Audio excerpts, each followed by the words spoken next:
और जो एस्पिरेशंस के जज्बे से भरे हुए लोग थे, उनको निराशा की गर्त में जिंदगी गुजारने के लिए मजबूर होना पड़ा है। साथियों, हम इस बात का इनकार नहीं करते कि नई टेक्नोलॉजी डिस्रप्शन लाती है। वो नए माध्यम खोजती है, वो नए अध्याय लिखती है, वो नए रास्ते, नई व्यवस्था भी बनाती है। हम सभी ने वो दौर देखा है कि जीवन से जुड़े कितने ही आसान विषयों को कितना मुश्किल बना दिया गया था। मुझे नहीं पता कि आप में से कितने लोगों ने बचपन में राशन की दुकान पर अनाज के लिए, केरोसिन के लिए, चीनी के लिए लाइन लगाई होगी। लेकिन एक समय ऐसा था कि घंटों इसी काम में लाइन में लगे हुए गुजर जाते थे। और मुझे तो अपना बचपन याद है कि हमेशा एक डर रहता था कि कहीं ऐसा तो नहीं कि मेरा नंबर आने तक अनाज खत्म हो जाएगा, दुकान बंद होने का समय तो नहीं हो जाएगा। ये डर 7-8 साल पहले हर गरीब के जीवन में रहा ही रहा होगा। लेकिन मुझे संतोष है कि आज टेक्नोलॉजी की मदद से हमने इस डर को समाप्त कर दिया है। अब लोगों में एक भरोसा है कि जो उनके हक का है वो उन्हें मिलेगा ही मिलेगा। टेक्नोलॉजी ने लास्ट माइल डिलीवरी को सुनिश्चित करने में, सैचुरेशन के विजन को आगे बढ़ाने में बहुत बड़ी मदद की है। और मैं जानता हूं कि हम इसी गति से आगे बढ़कर अंत्योदय के लक्ष्य को प्राप्त कर सकते हैं। बीते 7-8 वर्षों का अनुभव मेरा विश्वास और मजबूत करता है। मेरा भरोसा बढ़ता जा रहा है। जनधन, आधार और मोबाइल की त्रिशक्ति, जैम, इस ट्रिनिटी की वजह से आज हम देश भर में पूरी पारदर्शिता के साथ गरीब को उसके हक की चीजें, जैसे राशन जैसी बातें, हम पहुंचा पा रहे हैं।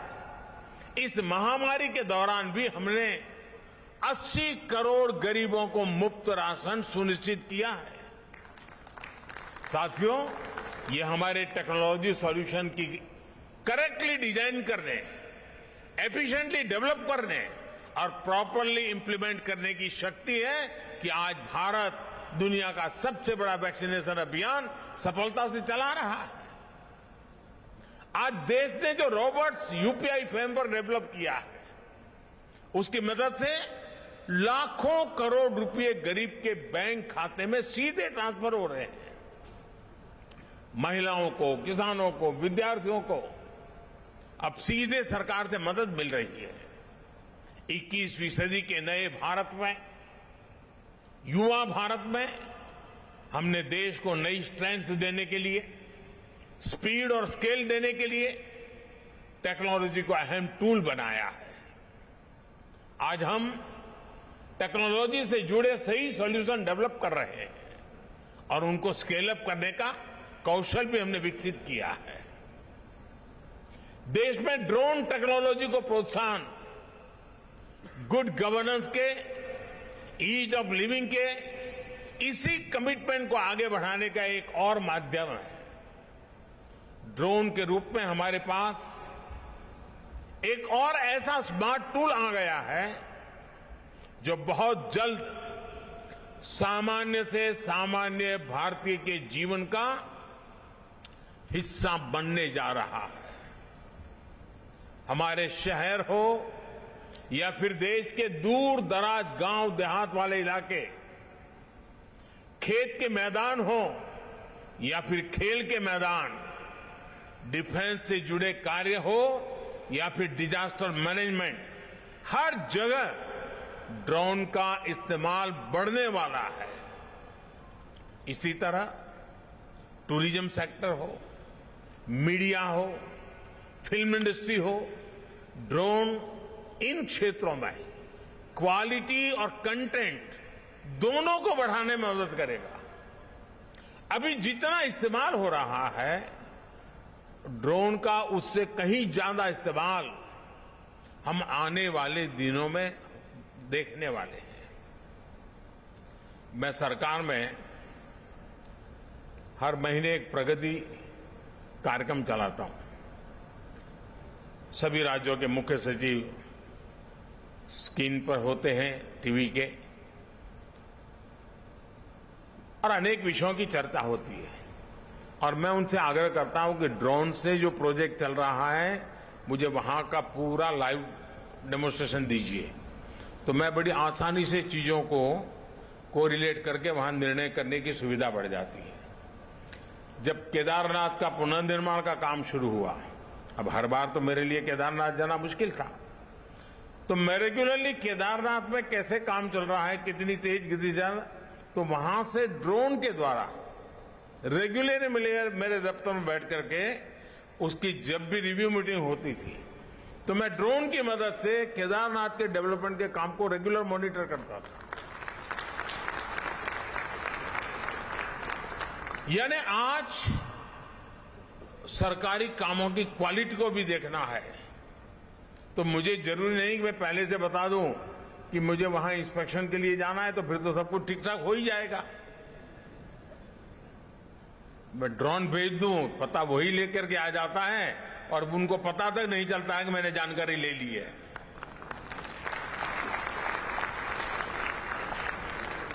साथियों, गांव में भी किसान के जीवन को आधुनिक, सुविधाजनक, अधिक संपन्न बनाने में भी ड्रोन टेक्नोलॉजी महत्वपूर्ण भूमिका निभाने वाली है।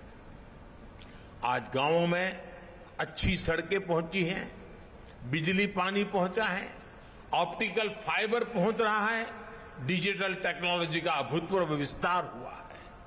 लेकिन फिर भी गांव में जमीन से जुड़े, खेती से जुड़े अधिकतर काम के लिए पुराने सिस्टम से काम चलाना पड़ता है। उस पुराने सिस्टम में हर प्रकार का वेस्टेज है, परेशानियां भी बहुत हैं, और प्रोडक्टिविटी तो पता नहीं, तय ही नहीं कर पाते कुछ हुआ कि नहीं हुआ। इसका सबसे अधिक नुकसान हमारे गांव के लोगों को होता है, हमारे किसानों को होता है, और उसमें भी ज्यादा हमारे छोटे किसानों को होता है। छोटे किसान की जमीन और उसके संसाधन इतने नहीं होते कि वो विवादों को चुनौती दे पाए और कोर्ट कचहरी के अंदर चक्कर काट पाए। अब देखिए, लैंड रिकॉर्ड से लेकर सूखा, बाढ़ राहत में, फसल के डैमेज तक हर जगह रेवेन्यू डिपार्टमेंट के कर्मचारियों पर ही व्यवस्था निर्भर है। ह्यूमन इंटरफेस जितना अधिक है, उतना ही अधिक भरोसे की भी कमी हो जाती है, और उसी में से विवाद पैदा होते हैं। विवाद होते हैं तो समय और धन की बर्बादी भी होती है। इंसान के अंदाजे से आकलन होते हैं तो उतना सटीक अंदाजा भी नहीं लग पाता। इन सारी मुश्किलों से पार पाने का ड्रोन अपने आप में एक सशक्त, प्रभावी माध्यम के रूप में एक नया टूल हमारे सामने आया है। साथियों, ड्रोन टेक्नोलॉजी कैसे एक बड़ी क्रांति का आधार बन रही है, इसका एक उदाहरण पीएम स्वामित्व योजना भी है। इस योजना के तहत पहली बार देश के गांवों की हर प्रॉपर्टी की डिजिटल मैपिंग की जा रही है। डिजिटल प्रॉपर्टी कार्ड लोगों को दिए जा रहे हैं। इसमें ह्यूमन इंटरवेंशन कम हुआ है और भेदभाव की गुंजाइश खत्म हुई है। इसमें बड़ी भूमिका ड्रोन की रही है। थोड़ी देर पहले मुझे भी स्वामित्व ड्रोन उड़ाने का, उसकी टेक्नोलॉजी समझने का अवसर मिला है। थोड़ी देर उसके कारण भी शायद लग गई। मुझे खुशी है कि ड्रोन की मदद से अभी तक देश में लगभग 65 लाख प्रॉपर्टी कार्ड जनरेट हो चुके हैं, और जिसको ये कार्ड मिल गया है उसको संतोष है कि हां, मेरे पास मेरा जितनी जमीन है, मेरे पास सही डिटेल मिल गई। पूरे संतोष के साथ उन्होंने इस बात को कहा है। वरना हमारे यहां अगर छोटी सी जगह की नाप नपाई भी होती है तो उसमें सहमति बनाने के लिए सालों साल लग जाते हैं। साथियों, आज हम देख रहे हैं कि हमारे किसान ड्रोन टेक्नोलॉजी की तरफ तेजी से आकर्षित हो रहे हैं। उनमें एक उत्साह दिख रहा है, वो इसे अपनाने के लिए तैयार है। ये ऐसे ही नहीं हुआ है, ये इसलिए है क्योंकि पिछले 7-8 साल में जिस तरह कृषि क्षेत्र में टेक्नोलॉजी का इस्तेमाल बढ़ाया गया है, उस वजह से टेक्नोलॉजी किसानों के लिए हवा नहीं रह गई है। और एक बार किसान उसको देखता है, थोड़ा अपने हिसाब से उसका लेखा जोखा कर लेता है, और अगर उसका विश्वास बैठ गया तो स्वीकार करने में देर नहीं करता है। अभी मैं बाहर जब किसानों से बात कर रहा था तो मध्य प्रदेश के एक इंजीनियर मुझे बता रहे थे कि मुझे तो लोग अब ड्रोन वाला कर करके बुलाते, बोले मैं इंजीनियर हुआ लेकिन अब तो मेरी पहचान ड्रोन वाले की हो गई है। उन्होंने मुझे कहा कि साहब देखिए, मैंने उनको कहा कि आप क्या भविष्य क्या देखते हैं, तो उन्होंने मुझे कहा साहब देखिए, जो पल्सीज मामला है ना हमारे यहां, उसकी खेती बढ़ेगी और उसमें कारण एक ड्रोन होगा। मैंने कहा कैसे? उन्होंने कहा साहब पल्सीज की खेती होती है तब उसकी फसल की ऊंचाई ज्यादा हो जाती है, तो किसान अंदर जाकर के दवाई बवाई के लिए उसका मन नहीं करता है, मैं कहां जाऊंगा, वो छिड़काव करता, आधी तो मेरे शरीर पे पड़ती है, और बोले इसलिए उस फसल की तरफ वो जाता ही नहीं है। बोले अब ड्रोन के कारण ऐसी जो फसलें हैं जो मनुष्य की ऊंचाई से भी कभी कभी ऊंची होती हैं, ड्रोन के कारण उसकी देखभाल, उसकी दवाई का छंटकाव बोले इतना आसान होने वाला है कि हमारे देश का किसान आसानी से पल्सीज की खेती की तरफ जाएगा। अब ये एक व्यक्ति गांव के अंदर किसानों के साथ जुड़ने के साथ काम करता है तो चीजें कैसी बदलाव आता है, उसका अनुभव उसका सुनने को मिलता है। साथियों, आज हम जो एग्रीकल्चर सेक्टर में टेक्नोलॉजी को लाने का प्रयास किए, सॉइल हेल्थ कार्ड, ये अपने आप में हमारे किसानों के लिए बहुत बड़ी ताकत बन के उभरा है। और मैं तो चाहूंगा जैसे ये ड्रोन की सेवाएं हैं, गांव गांव सॉइल टेस्टिंग की लैब बन सकती है, नए रोजगार के क्षेत्र खुल सकते हैं, और किसान अपना हर बार सॉइल टेस्टिंग करा करके तय कर सकता है कि मेरी इस मिट्टी में ये आवश्यकता है, ये जरूरत है। माइक्रो इरिगेशन, स्प्रिंकलर, ये सारी बातें आधुनिक सिंचाई व्यवस्था का हिस्सा बन रही है। अब देखिए फसल बीमा योजना, अब फसल बीमा योजना के अंदर सबसे बड़ा काम हमारी जीपीएस जैसी तकनीक का उपयोग हो, इनाम जैसी डिजिटल मंडी की व्यवस्था हो, नीम कोटेड यूरिया हो, या फिर टेक्नोलॉजी के माध्यम से सीधे किसानों के खाते में पैसा जमा करने की बात हो। बीते 8 साल में जो ये प्रयास हुए हैं, उसने किसानों का टेक्नोलॉजी के प्रति भरोसा बहुत ज्यादा बढ़ा दिया है। आज देश का किसान टेक्नोलॉजी के साथ कहीं ज्यादा कंफर्टेबल है, उसे ज्यादा आसानी से अपना रहा है। अब ड्रोन टेक्नोलॉजी हमारे कृषि सेक्टर को दूसरे लेवल पर ले जाने वाली है। किस जमीन पर कितनी और कौन सी खाद डालनी है, मिट्टी में किस चीज की कमी है, कितनी सिंचाई करनी है, ये भी हमारे यहां अंदाजे से होता रहा है। ये कम पैदावार और फसल बर्बाद होने का बड़ा कारण रहा है। लेकिन स्मार्ट टेक्नोलॉजी आधारित ड्रोन यहां भी बहुत काम आ सकते हैं। यही नहीं, ड्रोन ये भी पहचानने में सफल होते हैं कि कौन सा पौधा, कौन सा हिस्सा बीमारी से प्रभावित है, और इसलिए वो अंधाधुंध स्प्रे नहीं करता, बल्कि स्मार्ट स्प्रे करता है। इससे महंगी दवाओं का खर्च भी बचता है।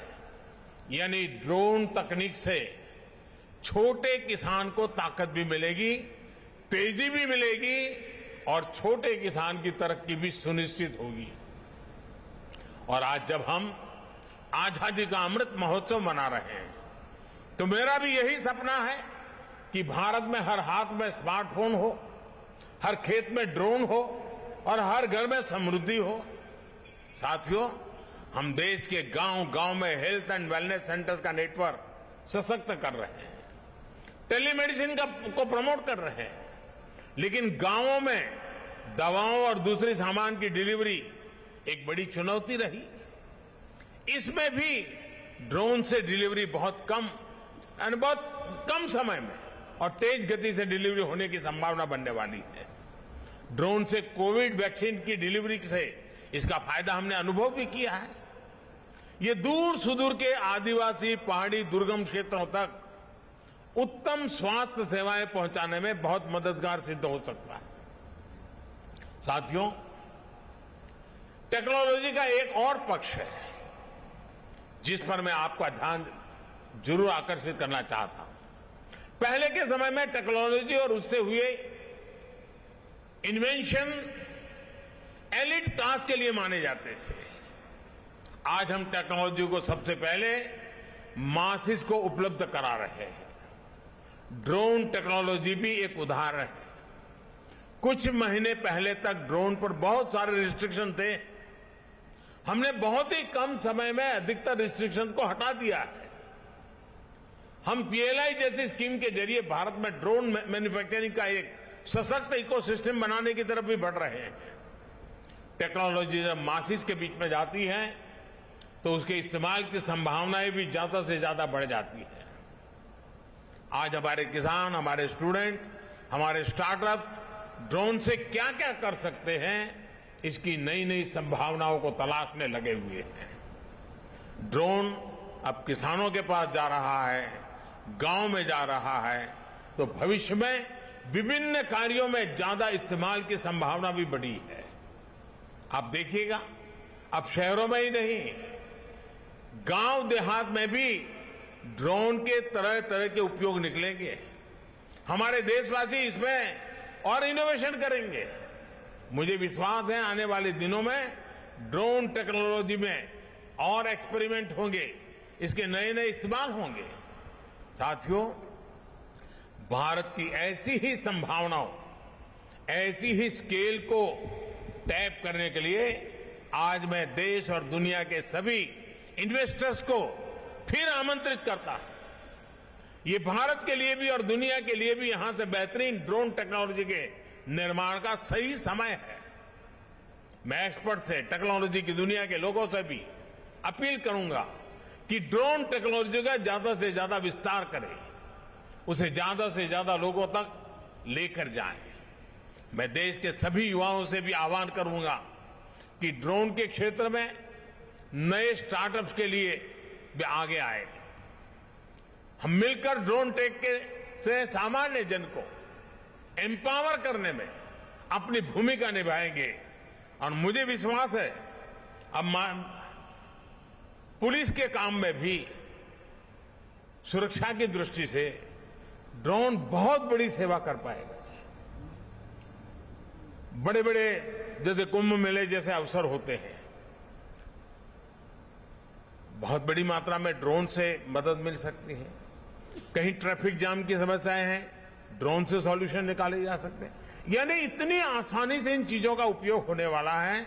हमें इन टेक्नोलॉजी के साथ अपनी व्यवस्थाओं को जोड़ना है, और जितना इन व्यवस्थाओं के साथ जोड़ेंगे, मुझे बराबर याद, मैं आज यहां देख रहा था कि वो ड्रोन से जंगलों में पेड़ उगाने के लिए जो सीड्स हैं उसकी गोली बना करके ऊपर से ड्रॉप करते हैं। जब ड्रोन नहीं था तो मैंने एक प्रयोग किया था।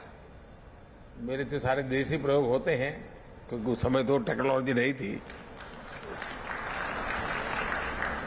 मैं चाहता था, जब मैं गुजरात में मुख्यमंत्री साहब थे, जो हमारे कुछ पहाड़ है, लोग वहां जाएंगे, पेड़ पौधे लगाएंगे, तो जरा मुश्किल काम है आशा करना। तो मैंने क्या किया, मैंने जो गैस के गुब्बारे होते हैं जो हवा में उड़ते हैं, मैंने गैस के गुब्बारे वालों की मदद ली और मैंने कहा कि उस गुब्बारे में सीड्स डाल दीजिए और ये जो पहाड़ी हैं वहां जाकर के गुब्बारे छोड़ दीजिए। गुब्बारे जब नीचे गिरेंगे तो सीड्स फैल जाएंगे और जब आसमान से बारिश आएगी, अपना नसीब होगा तो उसमें से पेड़ निकल आएगा। आज ड्रोन से वो बड़ी आसानी से हो रहा है, जियो टैगिंग हो रहा है, वो बीज कहां पर गया उसका जियो टैगिंग हो रहा है, और वो बीज वृक्ष में परिवर्तित हो रहा है कि नहीं हो रहा है उसका हिसाब किताब किया जा सकता है। यानी एक प्रकार से मानो फॉरेस्ट फायर हम आसानी से ड्रोन की मदद से हम मॉनिटर कर सकते हैं। छोटी सी भी घटना नजर आती है हम तुरंत एक्शन ले सकते हैं। यानी कल्पना बाहर की चीजें हम उसके द्वारा कर सकते हैं, हमारी व्यवस्थाओं को विस्तार कर सकते हैं। मुझे विश्वास है कि आज ये ड्रोन महोत्सव जिज्ञासा की दृष्टि से तो अनेकों को काम आएगा ही आएगा, लेकिन जो भी इसको देखेंगे जरूर कुछ नया करने के लिए सोचेंगे, जरूर उसमें परिवर्तन लाने के लिए प्रयास करेंगे, व्यवस्थाओं में जोड़ने के लिए प्रयास करेंगे, और अल्टीमेटली हम टेक्नोलॉजी ड्रिवन डिलीवरी हम बहुत तेजी से कर पाएंगे। इस विश्वास के साथ मैं फिर से एक बार आप सबको बहुत बहुत शुभकामनाएं देता हूं। बहुत बहुत धन्यवाद। तो भारत में ड्रोन महोत्सव 2022 की शुरुआत हो चुकी है, जिसकी नींव रखी खुद प्रधानमंत्री नरेंद्र मोदी ने। उद्घाटन समारोह में उन्होंने हिस्सा लिया और कई बड़ी बातों का यहां पर जिक्र किया कि किस तरीके से अब ड्रोन का इस्तेमाल खेती के लिए भी किया जाएगा, किसानों को इसके लिए प्रोत्साहित किया जाएगा और